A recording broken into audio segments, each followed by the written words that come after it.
Okay, let's unpack this. Have you ever been absolutely, like, certain about something from your past?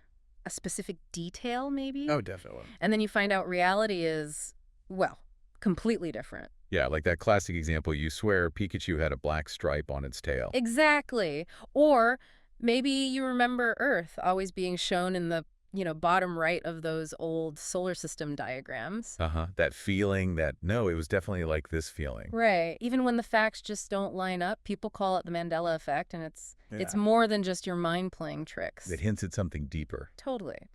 So today we're diving into this really groundbreaking perspective. What if memory isn't like some dusty old archive?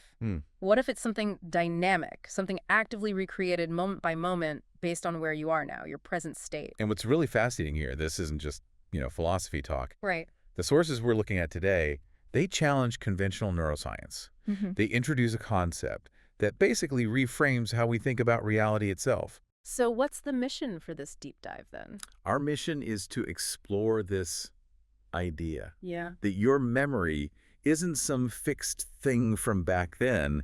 It's something your current vibration, or let's say frequency, is constantly re-rendering. Like every single instant. Wow. Okay, so prepare to question everything you thought you knew about your own history. Pretty much. Get ready. Okay, so to really get this new idea, let's quickly touch on what mainstream brain science usually says about memory. Good starting point. We generally believe, memories are made and stored in the brain, right? The hippocampus, for instance. Yes, the hippocampus. Yeah. Often called the relay station. Yeah, turning short-term stuff into long-term memories. And then you've got the amygdala. The emotional tagger? Exactly. It tags emotions to memories, kind of filters what's important. It sounds pretty neat and tidy, doesn't it? It does sound tidy. And look, those brain parts are crucial for memory function, no doubt. What? But, and this is a really big but, connecting this to the bigger picture, it's vital to see the caveat. While the hippocampus might be like a folder name. An index, yeah. Right, an index. Yeah. And the amygdala as the emotional tag. Neither of them actually stores the memory content itself. So the actual files. The actual memory files, Right, their physical location in the brain. That's still a huge mystery for neuroscience. Which leads to a pretty important question, right? If the brain isn't storing the data, what is it doing? What's its actual role here? And this is where the standard model starts to look a bit shaky, where it gets really interesting. Exactly. Because even top neuroscientists, like Nobel laureate Eric Kandel, he studied synaptic connections for memory. Right, trying to pin it down to the synapses. Yeah, but even he ran into things that just don't fit. The memory is stored in the brain box. Like what? Well, think about near-death experiences. People report these incredibly vivid, full life reviews. Often when brain activity is minimal or supposedly non-existent. Exactly. Or how people can have significant brain damage, yet still retain detailed memories. That's a big one. And maybe more common, how just your mood right now, your emotional state, can totally change the feeling, the whole color of a past memory. Yes.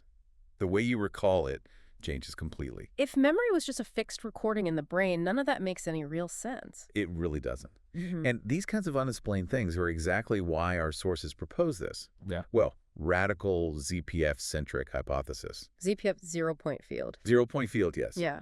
The idea is memory isn't stored in the brain at all. Okay. So where is it? Think of it like a vast universal cloud, the ZPF, this 0-point field. Our sources describe it as a kind of conscious cloud realm. A conscious cloud. Yeah, where all information, all possibilities, pasts, futures, it all sort of overlaps. It's the ultimate library, the ultimate repository. Oh. And from this viewpoint, our brain isn't the storage device.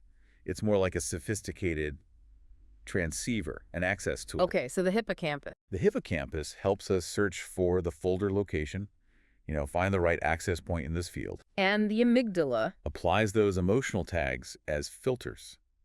It influences which memories get priority, how they feel when we access them. and our sense of self, our ego. That acts like the search query. It's constantly pulling up memory streams from this massive ZPF cloud based on whatever state it's currently in. So, okay, what this really means then, memory isn't like saving a file from the past. Wow. It's more like information being reconfigured, downloaded, right now in the present. Exactly. It's not a static record you just retrieve. It's a dynamic access point, a living interaction with this field. Okay, wow. And get this, This download process, it isn't neutral. It's not objective. How so? Our sources suggest we're literally downloading memories every single moment, and the retrieval is exquisitely tuned to our current frequency. Our frequency, like our mood, our energy. Precisely. Your emotional state, your energy, your beliefs right now. Think about it when you're angry or upset. Do you remember all the other times you were angry? Exactly. Just download annoying memories, past hurts. But when you're feeling love or gratitude or joy, Happy memories pop up. Kind memories. right. The same event from your past can feel completely different, have a totally different meaning, depending on your vibrational state now. So it's not a fixed past we're recalling. It's a story we're calling up, rendering it according to our present state, our present frequency. That makes so much sense of, well, a lot. One of our sources, ShunpeterZ, he shared this experience from late 2024. Oh, yeah. He was visiting shrines with his mother. Should have been vivid, happy memories, right? You think so? But when he tries to recall it, he says he gets almost no sense of reality. It feels like he'd just watched a video of it, not like he lived it. Detached. Yeah. And he actually wonders if that's his present self referencing a cloud image, not his own direct memory. Wow. Like the download quality changed or the connection isn't strong because his current frequency doesn't match the original. Maybe. It really illustrates this idea, doesn't it? That the memory isn't just sitting there unchanged. It absolutely does. And it pushes us to an even deeper question. Which is? If memory is being made or remade right here, right now, could it also be linked to our future consciousness? Memory linked to the future. How would that work? Well, our sources explore this. They suggest the memories we access might actually be information drawn from a timeline our future self has chosen or is moving towards. Whoa. Okay, hang on. So memory is like a trace of future intention, projected back. That's the provocative idea.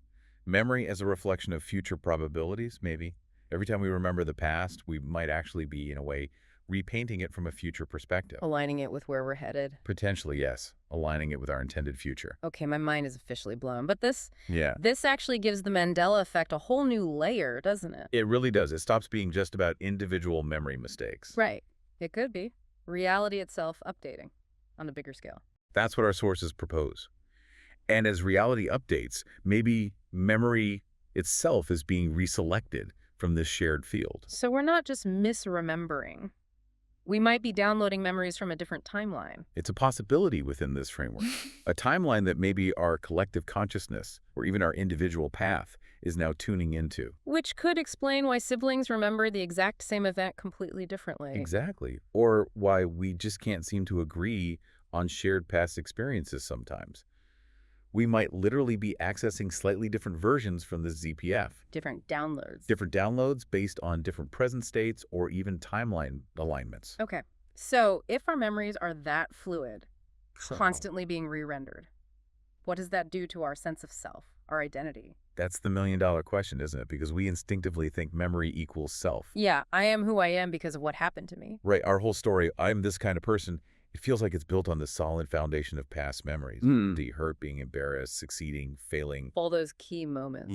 But if those memories aren't fixed, if they're being reselected and reinterpreted every moment, Our identity itself might be more like an illusion, a story that's always changing. a story in constant flux. That's what this viewpoint suggests. Wow. That's unsettling, but also kind of liberating. Our sources call memory ego OS rendering material. Ego OS, like an operating system for the self. Yeah, exactly. Like the OS on your computer. And to tell its story, to keep its narrative going, this ego OS selectively picks convenient memories from that big ZPF cloud. Okay, I see. So if your ego OS has a core belief like, I always mess things up. It'll just keep pulling up all the failure memories, every awkward moment, reinforcing that story. But if you shifted that core belief, that OS setting, to something like, I'm capable and things tend to work out for me. Then it starts highlighting the successes, the good fortune, maybe even reframing the failures as learning steps. Precisely.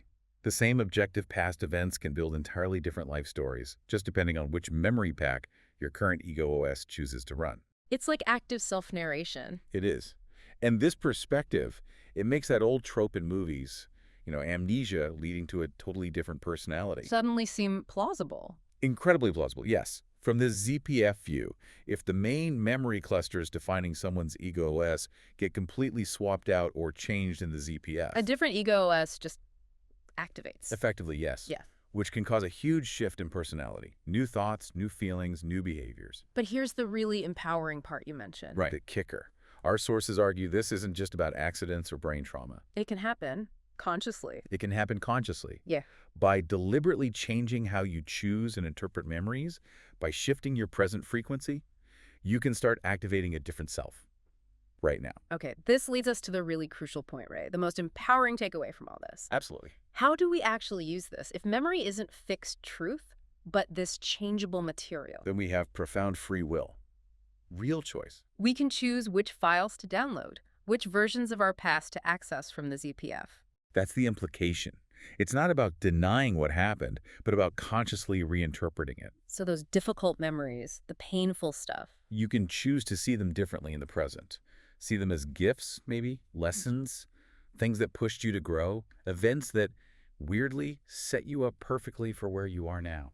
by changing your current vibration, your frequency. You literally gain access to different memory clusters. You tune into a different version of your past. And you said mastering this can even trigger. Our sources suggest it can potentially trigger the Mandela Effect, maybe even shifts in perceived reality, as your reality aligns with your chosen frequency and interpretation of the past. So the past can actually be rewritten for the future. That's the staggering implication. Mm-hmm. Rewritten not by changing historical facts, but by changing its meaning and energetic resonance now, which in turn shapes your future trajectory.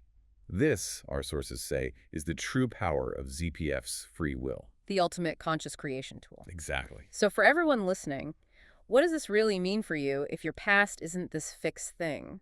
If it's this fluid landscape you're constantly reshaping with your present vibration, your beliefs, your feelings, your focus now. It means you have incredible power.